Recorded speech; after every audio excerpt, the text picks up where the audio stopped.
Conservative accounting and what is aggressive accounting, why they are used and how they are used by the management of the companies. Let us see.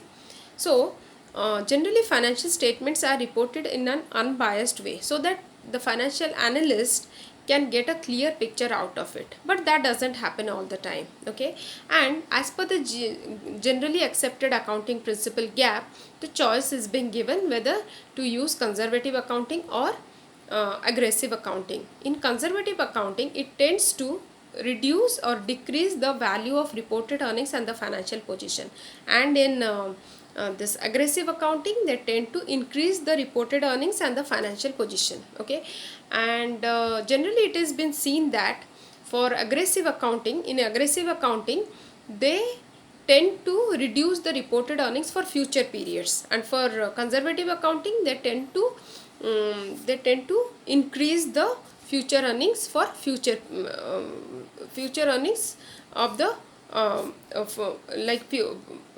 future periods. Okay, and why the companies they do this, they follow this because the company they want to smoothening the earnings means sometimes the earnings of the companies are higher than the expectation and sometimes it is lower than their expectation, and they try to keep it as per the market requirement and their market's expectation. Okay, so they try to smoothen the earnings by, how do they do it? They do this earning smoothening by adjusting the accrued liability. We will see it how they do it actually.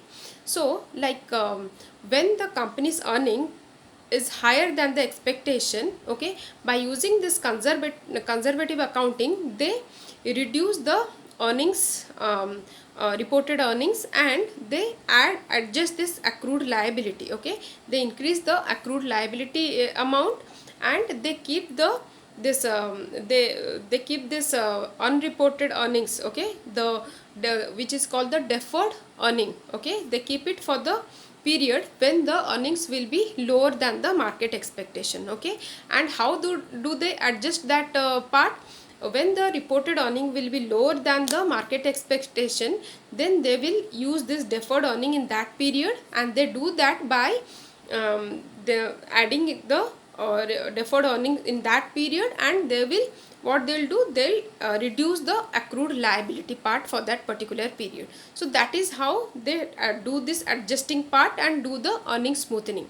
And this deferred earning part, okay, the deferred earning portion is because it is kept and or it is put for the future period, and when it will be used, and when it will be used when it will be required. So it is called the keeping in cookie jar. Okay, because it can be used when it will be in requirement. So that is the concept behind using the aggressive accounting and the conservative accounting.